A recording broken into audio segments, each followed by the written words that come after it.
Hi, Eric Gibaud, ericgibaud.com, and today, thanks to photosphera.com, I'm going to present you the flash Godox, I'm here, Godox AD600 Pro. Let's start. First of all, thank you very much to Photosphera for lending me the flash. Here it is, because with this quarantine is not that easy, but they got it to me so I can test it. And this is a studio flash, but you can actually use it indoor or outdoor because it uses battery. So you're completely independent, you're off-grid, so you can actually use it anywhere. So I'm going to show you a bit how you configure it and if I like it or not and if I recommend it.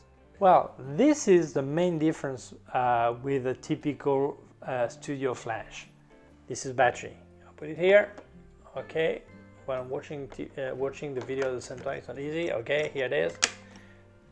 This is in place. Okay, so now I'm completely off-grid. I can use it outdoor anywhere I want, even if I don't have any power socket.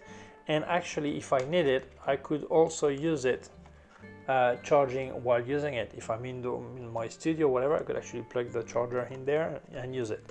So this is really brilliant. This is not small, as you see, but I'm really independent using this flash. As other Godox flashes, and this is not really usual when using studio flashes, this is also TTL and also high sync. If your camera lets you do it, obviously you need to use the trigger when to remotely use it. Godox trigger, and you must use the one with the brand that corresponds to your camera. But then if your camera lets you do it, you can do TTL and high sync, and this is great if you like to use it. I don't use TTL, I don't like high sync, but still, for people who like it, it's there, and I think it's worth it. Speaking about battery, it lasts about 374 full power flashes, which is a lot or not, depends how you work, but full power is normally you don't work full power all the time. And 364, taking into account that you can have a spare battery or you can actually plug it and charge while you're using it. Obviously, if you're in a place where you can actually charge it. By the way, it charges the battery in 1 hour, so I think this is great. So 374 lighting at full power, I think it's okay. There was a flash before this one. This is the AD600 Pro, but there was another predecessor which was a bit different. The bulb is actually different, but there were three models. There were the AD600, which was TTL and had a Godox mount, and then the AD600B that has a Bowens mount, and then you have the AD600BM which has a Bowen mount, and also it's fully manual, it's not TTL. Okay, this one exists only in one kind. Is this AD600 Pro, and it is TTL, manual obviously, TTL, and you have high sync. So, well, this is the way it works. And the main difference with this one and the older one, this one has a better modeling light with 38 watts, and the other one at 10 watts. So in outdoor 10 watts, you don't actually see the lighting, the modeling light. And this one with 38 watts, outdoor you actually see properly where the light is going, all this. So this is really good. One thing which is really good is the recycling time. I think it's impressive. I'm going to switch on. As you can see, the switch is below here. Okay, full power, 1 second. So I think this is really good. That 600 watts you get at full power, you recycle in just 1 second. I think this is really good because if you're making picture to someone and shooting, if it takes more than that, very often it's not as fluid and the flow is different. So I think this is really good, just 1 second. Obviously at full power, if you have less power, it's immediate, it's really fast, you know. So I think this is really good. I also like the way you set this to put on the stand. Because actually when it's tight, you actually place this handle where you want. So it's really well thought, really nice. Okay, I like it. Then there is what Godox is putting in several flashes now, which is color temperature stability. It's a way that there's a mode when you activate it, the color shift between pictures, between lighting, won't be more than 150, 175 Kelvin, which is really good. Because if you make a product picture, you need to have an exact color, and you don't want to become mad after when you actually edit the pictures and you have different color balance. This is really stable, it gives the light always the same, well, very slight variation, but it's almost nothing if you activate this mode. But anyway, even if you don't activate the mode, this is already really stable. And what's incredible is that when you activate the mode, the results are better than the one that Manfrotto and Broncolor are getting. And those two are the reference for color stability. So this is really incredible that Godox, which cost a third or less of price of these flashes, gives a system that gives you really a precise color stability. So this is really, really good. So obviously this it belongs to the Godox system ecosystem, and actually you can use it along with V1, AD200, any flash from Godox, and use them with a trigger and get them all together. And I think this is a really, really good system. And you have with one trigger you just arrange everything. Well, let's speak about the pros and the cons. I mean, the pros, for me, it's a great flash. So what it gives, it's really good, the quality is really good. The cons is basically, for me, as read that some people complain that it is plastic. For me, it's not a problem. I don't know what they expect, but I think the build is really good. And the mount anyway, which is, this one is a bow and mount. I'm going to take it out. And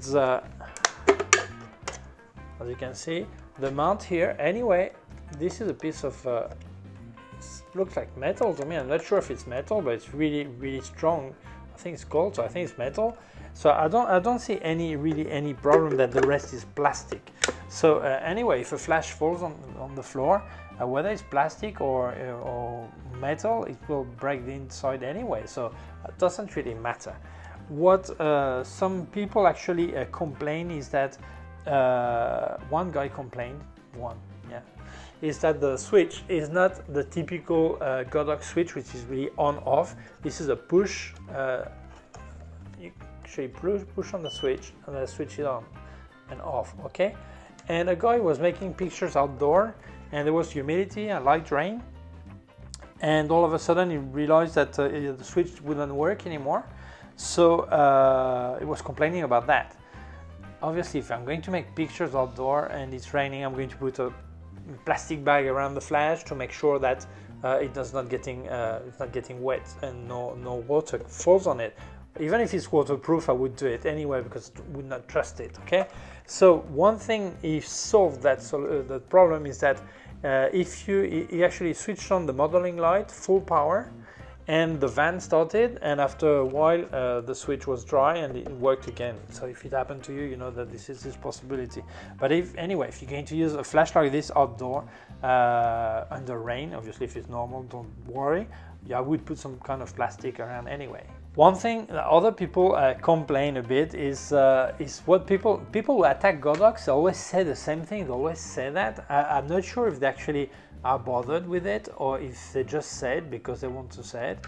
But many people complain that the Godox flashes overheat, and this is not true. They don't overheat. Actually, what they do is that they don't have a thermostat that calculates the heat, so it actually counts how many lighting you've made.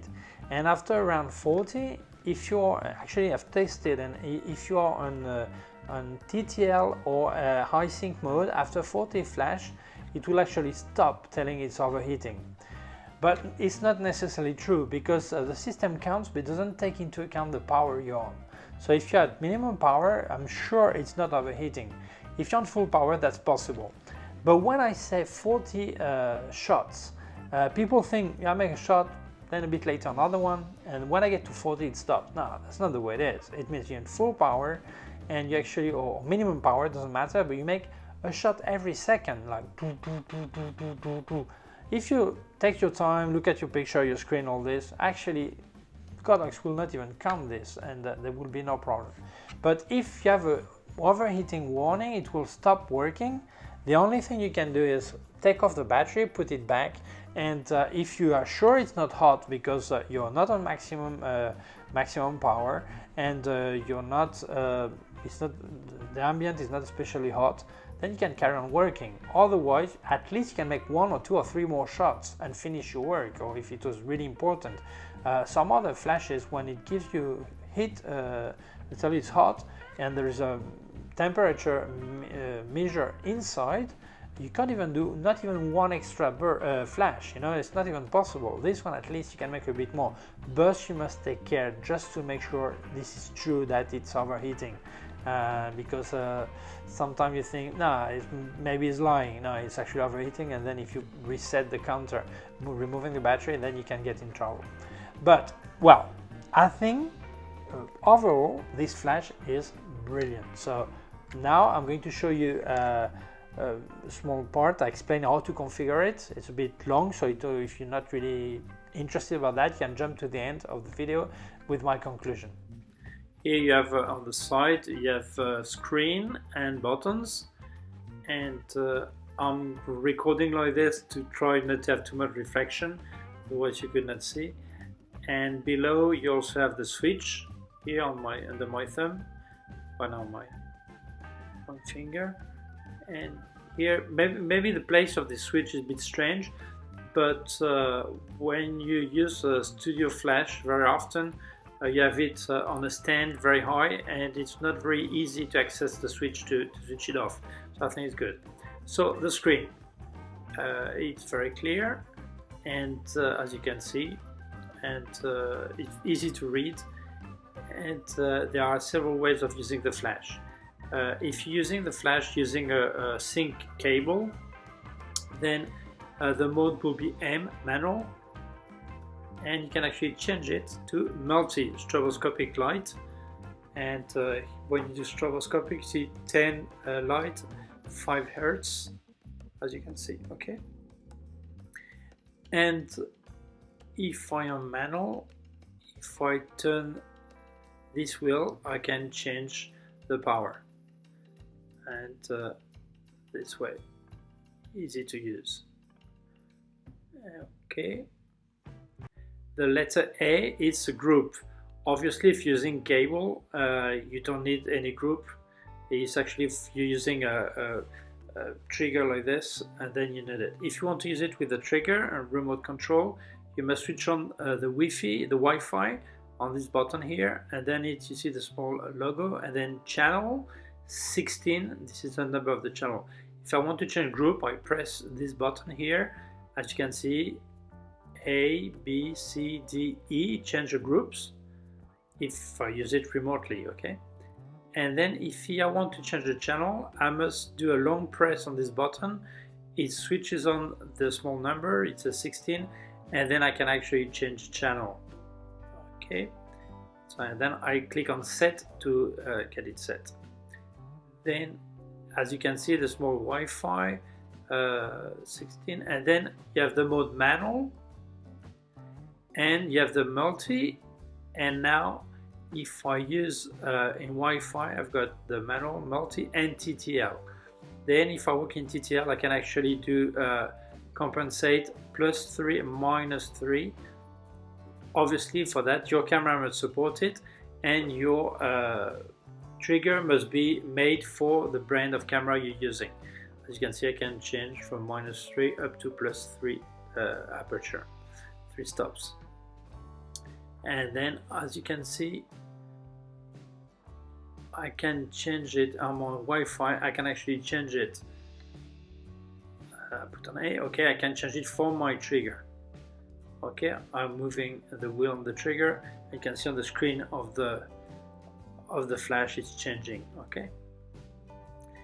Then I've got something at the bottom, it says T1 and then 10,000th of a second.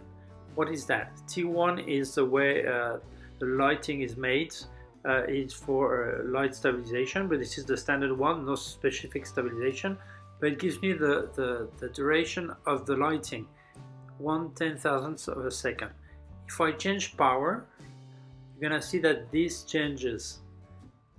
If I rise the power, then the time, the lighting is longer.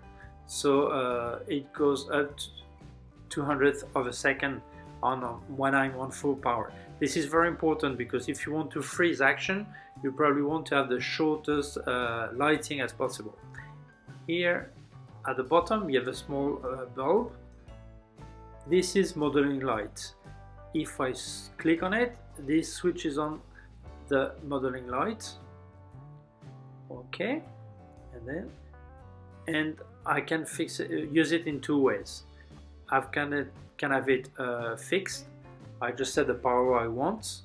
If I keep pressing the small bulb, that will switch on this 11. As you can see, 11th of power. It goes from 10% up to 100%. And then a fan starts, so it makes some noise, okay? But this is fixed. Once you've decided the power, it says like this. But if I want it to be proportional to the power of my flash, then I should put it on proportional. And then in this case, when I change power of the flash, it also changes the power of the modeling light proportionally, okay? So it may be handy because actually change power and see how it will affect the way the light is getting to your subject, okay? Many people want to use modeling light to light videos, but this is a problem because actually if you put power up, well, no, right now it's fixed. I need to put in proportional to see it. Okay, if I switch on, you see the small logo of the fan, and here I'm doubling so you don't actually hear the noise of the fan, but there is the fan is quite noisy, so it would not be usable for video. Okay, and I'll switch it off, and here you have a small at the bottom it says the sound, the beep. You can switch it off, switch it on, okay, if you don't want it, okay. Then you have the battery level, and here you have this button which is H for high synchronization, HSS, but obviously your camera must handle this, and you need to have the trigger that corresponds to the brand of your camera, and make sure that your camera supports high sync. If I switch on high sync, the lighting time disappears. Why? Because it will change every time you actually trigger the flash. So the same thing if I am using TTL, this information doesn't appear anymore. If you need this precise lighting duration, you must use it on manual, and then you can decide the power of your flash to make sure the lighting time is the one you want. So then more buttons. Here you have the button to check that the lighting is working, the flash is working, and here you must go to the menu. The first thing on the menu is color, for color stabilization. It means if you switch on the stabilization mode for colors, you will have a variation of about 150 Kelvin maximum between each lighting, and this is really good. So when you switch it on, during 10 seconds it's going to beep, and then it's going to fire at full power to have the condenser empty, and then now you're in color mode, control color mode, and then as you can see the time of your lighting is a lot longer, about twice as long. And this is because this is the way the lighting is made to make sure there is no color shift during the flash duration. But anyway, the Godox flashes are really stable color wise, and when using this system, actually the results have shown to be more stable than ProPhoto and more stable than Broncolor. So if you need precise color for products or things like this, you can use this mode, and this is really good. Then you have slave mode. If you want to use your flash without any trigger and without any cable, and you want to use the optical receiver here, you can use another flash to trigger this flash. So if the other flash is a normal manual flash, you put it on S1, and then if any manual flash works, this will trigger at the same time. But if you're using a TTL flash, the problem, it makes a pre-flash, although you just see one flash, it makes a pre-flash, and then this one will fire at the same time as the pre-flash, and then will not be ready for the definitive flash. So you should be on S2. Well, this works the same way on many flashes, S1 and S2, depending if it's TTL or not. Okay. Modeling light. You can have continuous modeling light or intermittent. It means that if the modeling light is going to switch off or not while firing the flash. So some people prefer to have continuous, and people prefer to have it to stop when you fire. So depends on every people have their way of using it. So if I fire right now, I switch it on. As you can see, although I fire the flash, it's still on. Okay, but if I put intermittent, then as you can see, I fire up, it switches off and then comes back. Okay, the good thing about intermittent, I think it draws less power from the battery, so I think it may be useful to do it. Okay, then back to menu, then you have standby, and off. The flash will never switch off by itself. If you want it to switch off after 30, 60, 90 or 120 minutes without any activity, you just fix it, and if you don't touch the flash or don't fire it, it will switch off. So take into account this is a flash with a battery, so it may be interesting to save power. Then you have light. Light is to decide if the screen is on full time or off full time or 15 seconds. When you touch button, it switches on during 15 seconds, then switches off. Actually, if you don't need to have the information on your flash on the side, it's better to have it off full time, or maybe another way, 15 seconds, and that's it. If you touch it and then switch off after, that's okay. For the demo, I just have it on full time. Delay, what is that? Sometimes you want to make a long exposure photography, and you want to have a flash to trigger after on the second curtain, or like at the end of your picture or of your exposure. Well, you can decide when it will work. So let's say you want to make a 10-second picture, you want it to switch off at 8 seconds. So because I don't know, maybe you're making a picture of stars and the moon, and you want to give a flashlight to a tree or a house. So you want it in a given time. You cannot switch off, you cannot light it full time, so you just put it just at the right moment. So let's say I put on 5 seconds, for example. Okay, and then I want it to burst to light at 5 seconds. So I switch on. So I normally make on your camera. Oh, sorry, I put 0.5 seconds because it's intense. I have to put on 5 seconds. Okay, so I put it on 5 seconds. Okay, and then I press the button. Imagine you press your camera trigger. So see, nothing happens, just nothing happens. And then at 5 seconds, that works.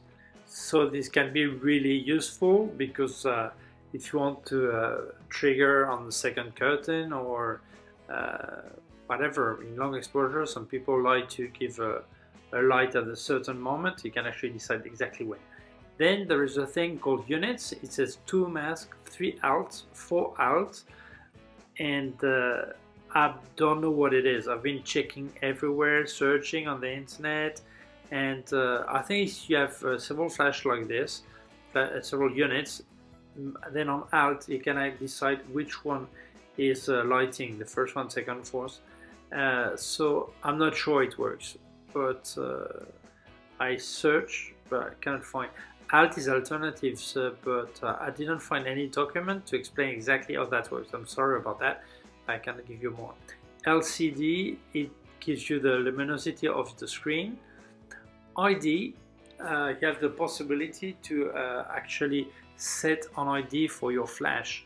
Let's say you're working with your flash with someone else next to you or close to you, using the same frequency and same channel.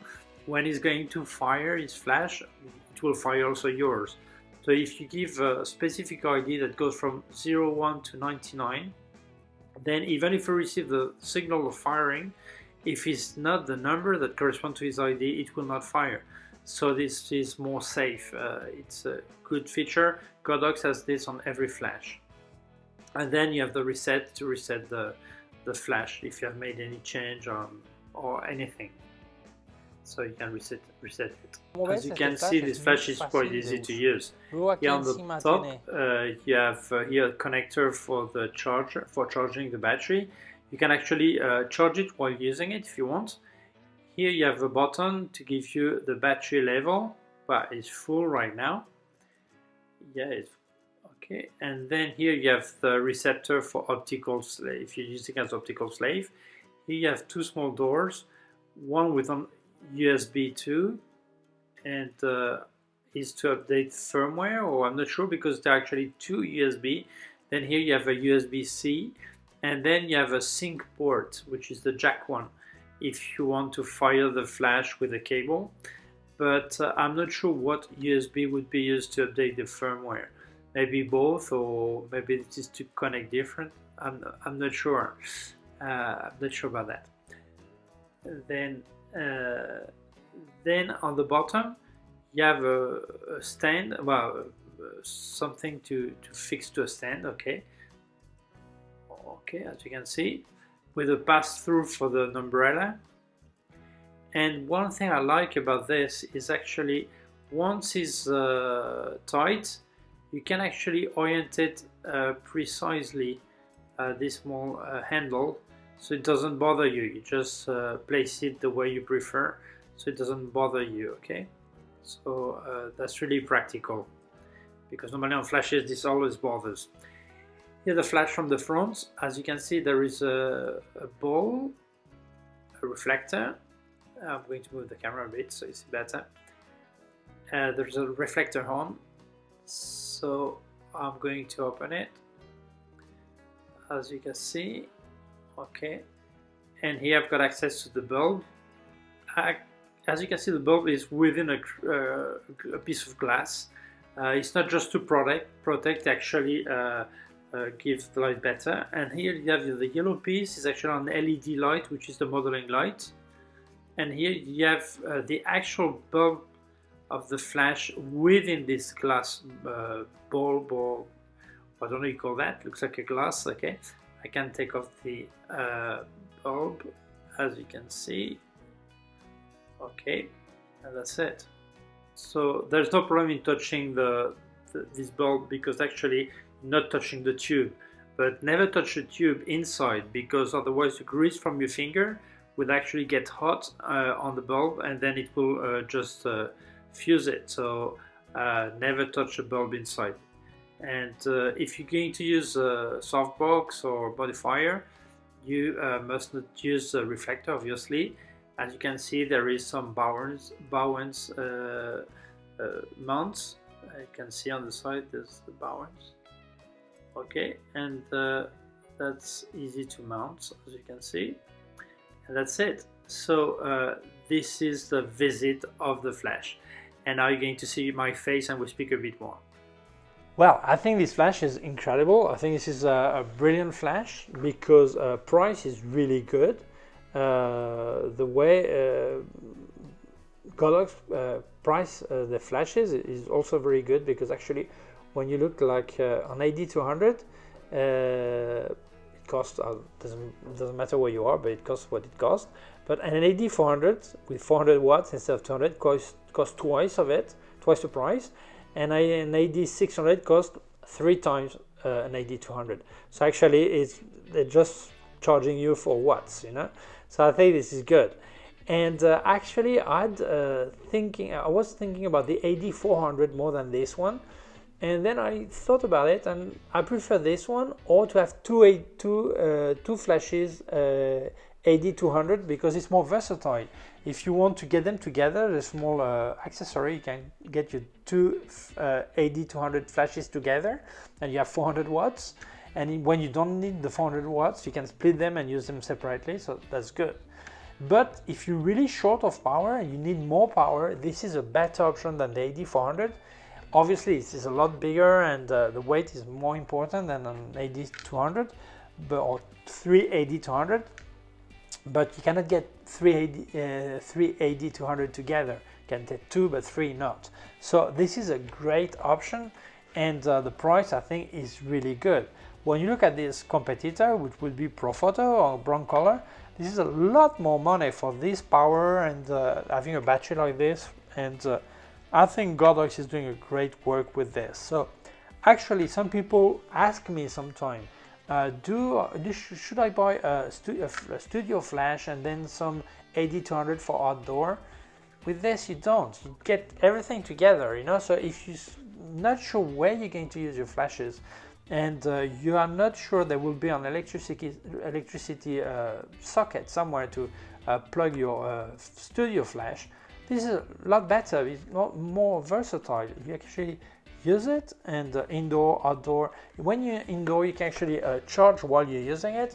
So I think this is a good idea if you're going to need power. Obviously, if you don't need 600 watts, 2 or 3 or several AD200 is probably more versatile. But I think 600 watts is enough for many things we do, for most things we do. And outdoor, especially. Indoor is not so much of a problem. But I think 600 watts for that, it's good. And you're really free to move. I really like this. And construction, for me, the build seems really good to me. So would I recommend this flash? Yes, definitely I would recommend this flash. I think price is really good, quality is really good.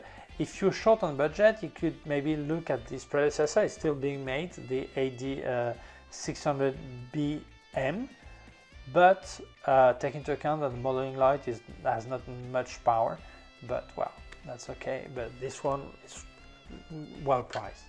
Well, so that's it. Thank you very much, Photosware, for lending me this gear right now in this situation. Thank you to you for watching the video. If you feel it may interest other people, please share it on social networks. If you have not done yet, please subscribe to my YouTube channel. There's a small bell down here, a small button down here, and also a small bell. If you click on the bell, you get notified when I upload a new video. My website, ericgibaud.com. If you have any question, you can leave a comment below, send me an email to info@ericgibaud.com. And below I also put links of my gear on Amazon, also links to other parts of my YouTube channel. Well, thank you very much for watching. Take care of yourself and see you soon. Bye.